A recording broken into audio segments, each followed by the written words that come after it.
Babsen Makhubele loneminyaka lengama-67 ufuye timbuti kanti yena nemndeni wakhe baphila ngekukhulisa nekuthengisa lemfuyo.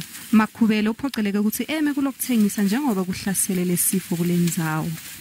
Imfuyo yethu ifile. Asati nokuthi yini imbangela yaloko. Nyala sisakhona ukuthengisa. Sicela ukuthi uhulumende aside ngemijovo. Tilwane letinye tigcinwe endzaweni lengasese kuze tingatothelela letinye ngalesifo nanekuthi atikalungeli kuhlatshwa. Takhamuti tiphoceleka ukuthi tiye emadolobheni lasedvute kuyothenga inyama. Tindzawo letinyenti letitheleleke ngalesifo tisedvute naseciwini setilwane eKruger National Park.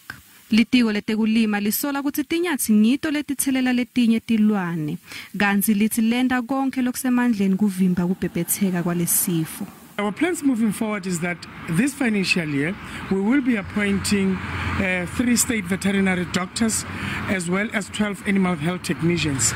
7 of these technicians will be based where the problem is. But currently what we're also doing is that we are taking our staff who are dealing with this matter from other districts to go to the affected area. Letinye tindzawo tasesigodini sase Waterberg nato titsindzekile kulokhu.